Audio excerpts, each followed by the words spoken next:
The oldest brother said, it is only a dream. It's only a dream. Don't worry about it. It is only a dream. Don't worry about it. Ignore it. The youngest brother said, no, I will not ignore it until I investigate the matter for myself. I will not leave it until I go to that place I saw in my dream. So they all agreed to go together. They went there, entered the place where the sister was staying, searched for the place described to them in their dream, and after searching, yes, they found exactly where they were told, the grave of their sister and her son. They immediately went to him. While he was worshipping, they stopped him and said, what happened to our sister? He confirmed every single point that happened to her sister as they saw in the dream. They grabbed him, placed him on a cross to crucify him. But before they can crucify him, see, he's still a believer, is he not? He's a believer still. Who comes to him? His companion. His good companion. His evil companion. May Allah keep us far away from him. He comes to him and says, I'm your companion. I'm your companion. I am the one that tempted you with the lady until you fornicated with her, and then she became pregnant, and then she gave birth, and then you killed them and threw them in the ditch. No one can save you today except me. The brothers now are getting ready to crucify him. No one can save you today, he said, except me. But I will not help you. Only after you do one thing. Belie in the Almighty Lord. Belie in your former, in your shaper, in the one that created you. Now, obviously this person is in a state of fear, scared. Extremely scared. So while in a state of fear, shivering, not knowing what's going on, he belied in his fashioner. He belied in Al-Malik Al-Quddus Al-Salam Al-Mu'min Al-Muhaymin Al-Jabbar Al-Mutakabbir. He belied in the one that blessed his limbs, who gave him his life, who all his life he prostrated to. But in the last second of his life, the last second, if not a minute of a second, he belied in him. Thus everything becomes vain, nothing. That 1 second destroyed all of that worship. All of that worship. As soon as he belied in Allah Ta'ala, what did the shaitan do?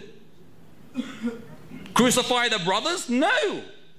He does not care about his death, his well-being. He ran like a swift wind. He ran from him. As the ayah says, كَمَثَلِ الشَّيْطَانِ إِذْ قَالَ لِلْإِنسَانِ أَكْفُرْ فَلَمَّا كَفَرَ قَالَ إِنِّي بَرِيءٌ مِّنْكَ إِنِّي أَخَافُ اللَّهَ رَبَّ الْعَالَمِينَ.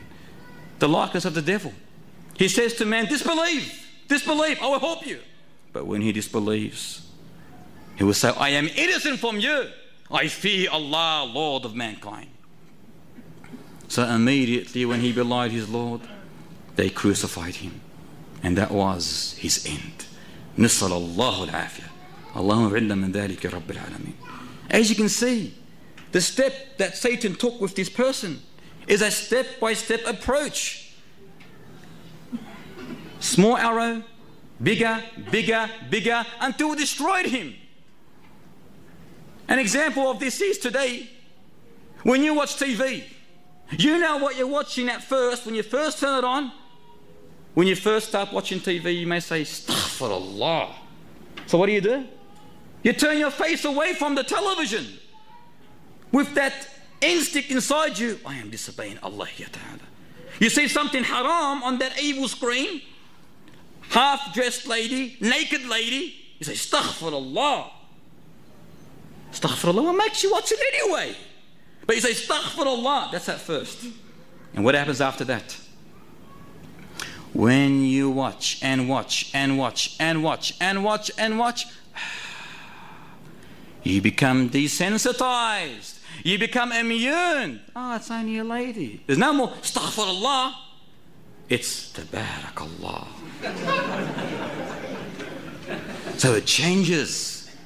Your mentality changes. Your thoughts change.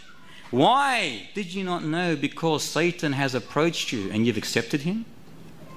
Why? Because Satan has already struck you with that arrow. And it's found its mark, but you do not even realize it. We have become so accustomed to immorality, to indecency and obscenity, that we don't think no more. It's become a norm to us.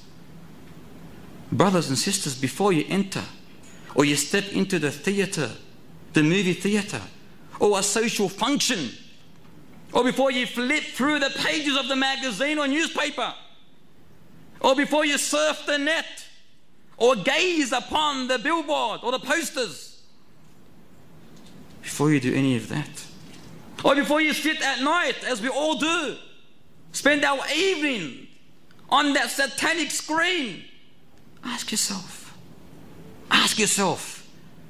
am I going beyond the limits? Am I allowed to see this? Am I really in the hudud of Allah Ta'ala, the boundaries? Does He like this? Does He want me to see this? Is He accepting of this? If you do not ask yourself, nor do you care, you have been eaten by that Satan. The arrows are getting bigger and bigger, and you do not even realize. An example, which is a gross example, which was mentioned by our beloved brother Talal. He mentioned to me once, it is like the toilet, where if you are waiting for the toilet, someone's in the toilet, someone's before you, and they're doing their major job. It's gross, but it's very, very, very logical. Someone's waiting for the toilet. He's doing a major job. You can smell it from outside, to be more precise. And then he leaves the toilet. So when you enter the toilet, your hand is on the nose. You cannot bear the smell. You cannot stand the smell. You have to vomit, but you still got to do your job. So, slowly and slowly, while in that disgusting smell, what do? Becomes, it's not bad after all. You become immune. It desensitizes you. Wallahi, it's true. It becomes the norm, does it not? Becomes something, okay, not a problem. I can bear it now. But when you first initiated it, a'udhu billah, it's like an earthquake. But then slowly you become immune. This is exactly the same example of sin. Slowly you become immune to the surrounding that you are living in. That's like work, for example. How many of us go to work? At first, when he first started his job, he knows it's haram. He knows it's haram to mix with this lady, to touch this lady, to continuously look at this lady and talk to this lady. He knows it's haram. So he fears Allah Ta'ala, he's got some feeling there. But the more, becomes not a problem anymore. It becomes easy. The environment that we are living in, you go outside today, you go to any shopping complex.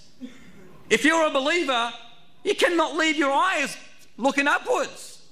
If you're a believer, you'll be too scared to look upwards because there's nothing there but evil. But when you continuously do it, it's like a big deal. There's no more sort of concern. You don't care no more. This is a major problem. Wallahi, a major problem. But only those who think, who reflect, understand this. Realize, the beloved, that Allah Ta'ala is watching you, seeing you, hearing you. The ramifications is extremely dangerous of the forbidden gaze.